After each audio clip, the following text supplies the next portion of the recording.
state betrayal of the president and of Americans. We now have new information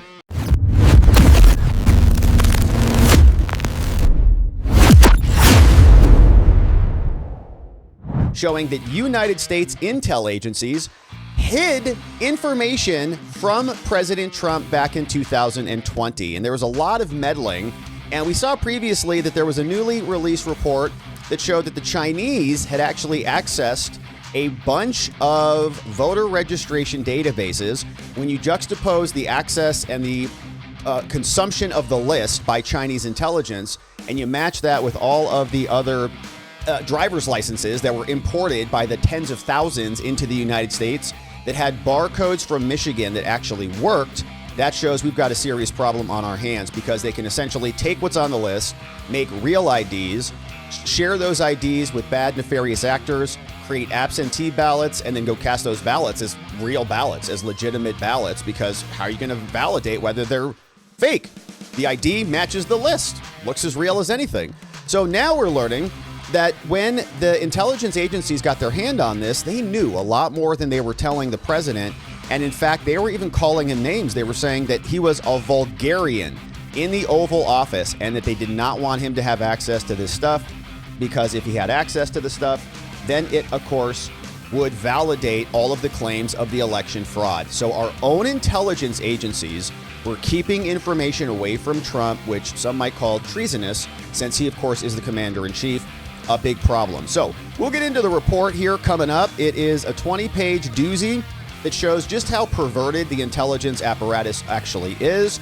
And it was written by this guy called Barry Zalauf. He's over at the Johns Hopkins Center and is a very accomplished, credentialed person.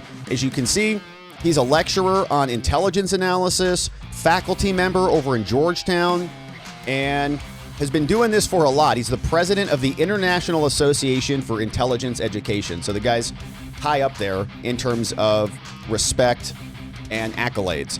He is also the Defense Intelligence Officer for Counter-Narcotics as of August 2023. Been focused on transnational organized crime, threat finance. He was named back in June 2022 as the Director of National Intelligence Representative at the CIA Center for the Study of Intelligence. He spent 21 and 22 also as an intelligence fellow at Harvard, and he has previous service as the intelligence senior leader with the Drug Enforcement Administration and Naval Intelligence. He was originally selected by James Clapper of the DNI and has been in this space for a long time. Now he teaches over at Johns Hopkins. This guy right here called Barry Zalauf, and looks like a sharp dude, as you can see. So what the story is that more is coming out from him and from the internal documents that John Solomon has been getting his hands on. He writes that analysts inside the intelligence community, they sought to conceal evidence of Chinese influence literally from President Trump during the 2020 election. Trump was the president. Gina Haspel was Trump's first female CIA director that he appointed, and they apparently were not bubbling up this key information over to him, because if they did, then of course he would have said, oh, told you the election was rigged. So they didn't want to do that. They said, we can't let our intel be used by that, quote, vulgarian in the Oval Office to pursue policies toward China that they personally disagreed with. Now, this revelation is found within a January 2021 report written by and never before reported upon comments by the analytic ombudsman called Barry Zalauf, the guy we just learned about. He conducted a review of how the intelligence agencies actually handled the Russia versus the Chinese meddling efforts back in 2020. And one of his conclusions, we'll zoom in on the report, was that intelligence analysts downplayed China's actions because they had a disdain for the vulgarian, Trump the vulgarian in there. And they did not want to support his policies or his priorities as they relate to China because literally, quote, they personally disagreed with it, which is absolutely a violation of the chain of command, right? They should have resigned if they personally disagreed with this, but you can't hide information. That's kind of a betrayal. Some might say that's treasonous, and maybe they should be prosecuted for that.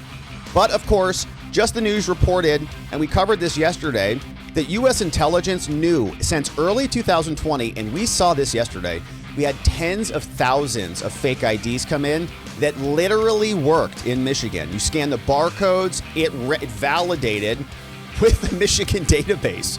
Insane. Beijing was gaining access to the American voter registration data. They used that information. The report said it was all redacted and all highly watered down, but they said it was only to just conduct opinion analysis, like China's now like a pollster. Well, we're just curious how this election's going to go. Maybe we'll make a bet on it over on one of the markets. It was, of course, much deeper than that. This was a weaponized operation, and we still are learning very little about it, unfortunately. Now, this is not the only piece of evidence they write, pointing to Chinese and election influence in 2020, although much of the activities still remains classified from China. Why? Who knows? They conducted Just the News a thorough review of all the publicly available intelligence assessments, saying there is credible evidence that Chinese government-linked cyber hackers and social media troll farms took aim in 2020. And it makes sense. We had COVID going on. If you recall, it was madness. Nobody knew what the heck was happening. And judges and courts and various secretaries of state, all sorts of third-party NGOs and 501c3s were suing everybody. We covered dozens of lawsuits here back during that time, and we saw that they were perverting all of the election rules. Then we woke up, and Joe Biden got 81 million votes, the most in history, more than Obama, more than Trump. Insane numbers. Of course, there was rigging happening. We could all feel it and see it in the charts. Now, there are also indicators that the Chinese agencies played a role in 2020. Now, this guy, Zhaoloff, is a longtime intelligence officer. He wrote a report about it.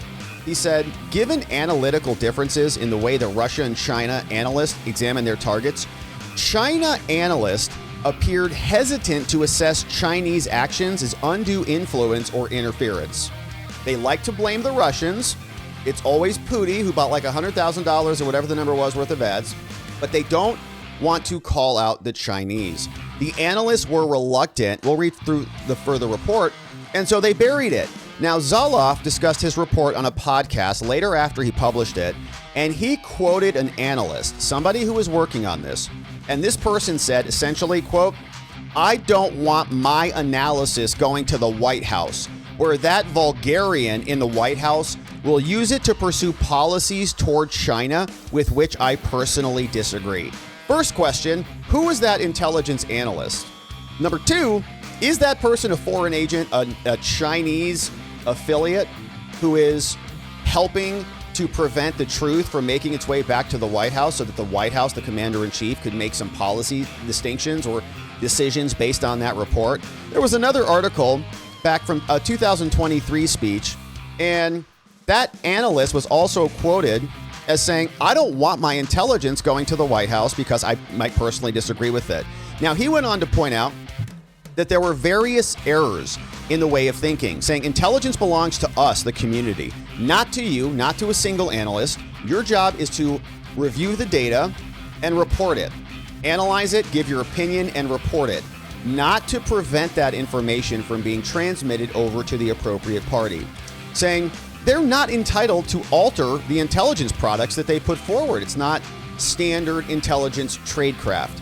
The review also found that allegations of Russia meddling and Chinese meddling were being measured based on differing standards, meaning that Russia may have taken actions that were determined to be interference and influence, but if China did the same thing, no problem over there. The Chinese didn't do anything wrong. Due to varying collection and insight into hostile state actions and actors' leadership intentions, the use of the terms influence was perverted.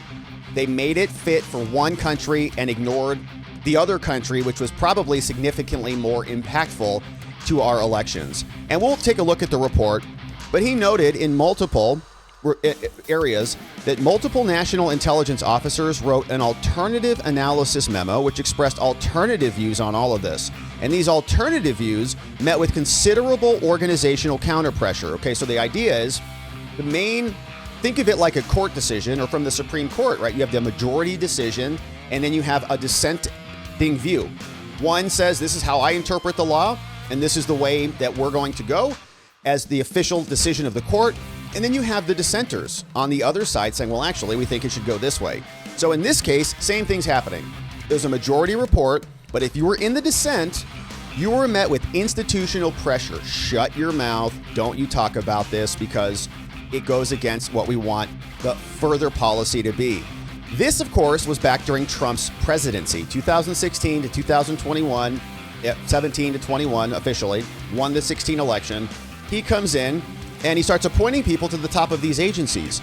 Back then, we had John Ratcliffe. He was the lead of the DNI, the Office of the Director of National Intelligence, which of course is now being led by Tulsi Gabbard.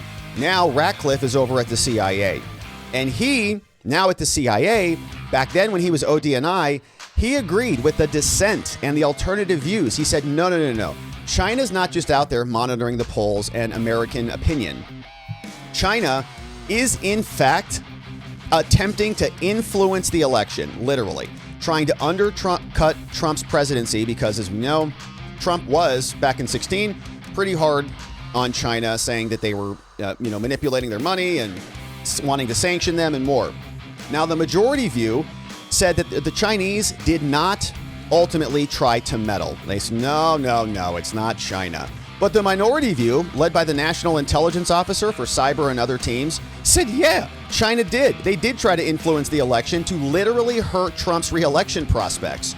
And anytime that anybody said, there were some problems in the election, the first response was, you're a conspiracy theorist. In fact, people went to jail for this. A lot of people did.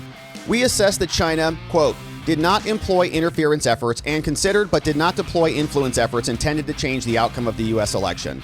And that is always how it's been. No evidence of fraud. Well, there is evidence of fraud. Well, no evidence of widespread fraud. Yes, there is. It's widespread. It's everywhere. Well, no evidence of widespread fraud that altered the outcome of the election. Yes, there was. But all of it was buried, of course. Said, we have high confidence in this judgment.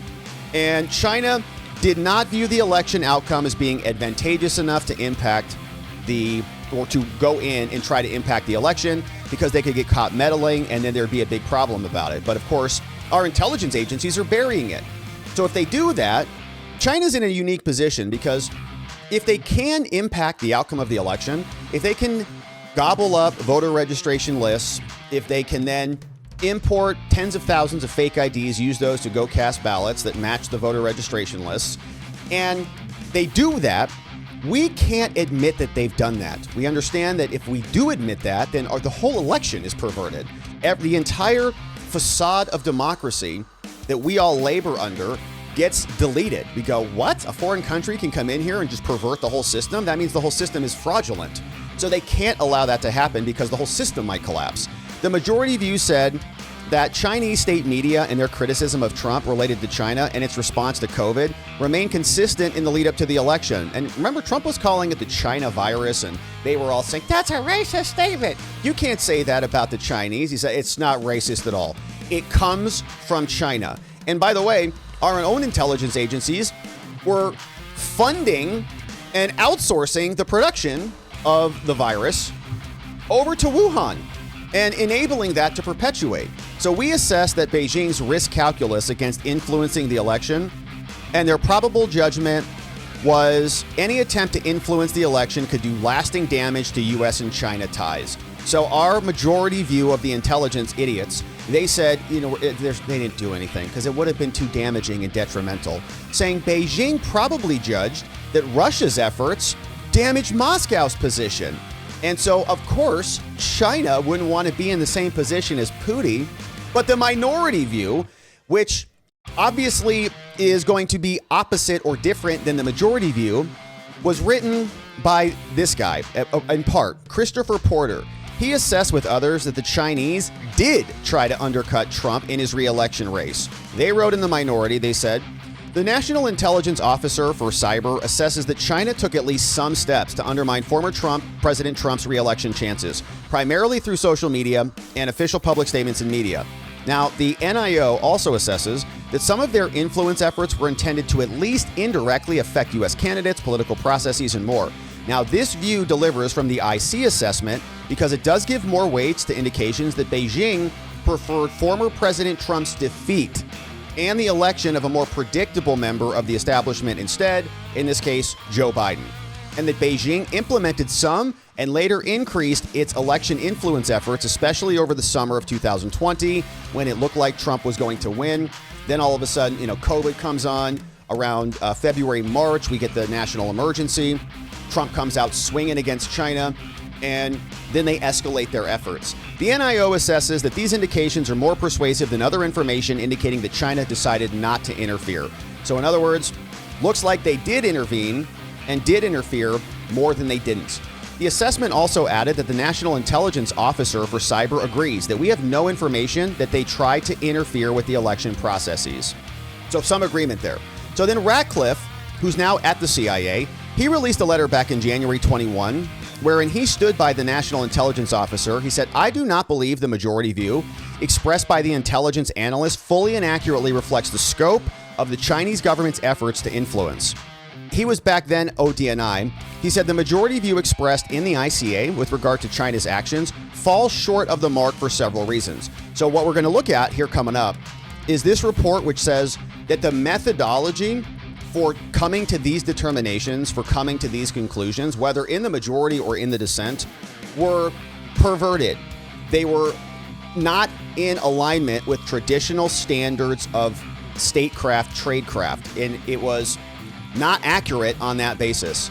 The methodology was so bad that the conclusions cannot be trusted, saying the ICA gives the false impression that the Cyber Division is the only analyst who holds this view. Now, he's not. A fact that the Ombudsman found during his research when this guy, Barry Zoloff, when he went and interviewed a bunch of these people, all they tried to do is place these people on a metaphorical island. They attached his name alone to the minority view and like, oh, he's just some weird conspiracy theorist. The current CIA director said back then, Ratcliffe, he wrote, "It is clear to me that different groups of analysts who focus on election threats from different countries are using different terminology to communicate about malign actions. And the definitions are also not being standardized across the board." He said, it's not even meeting tradecraft standard number 1. You've got rules on how you do these analyses.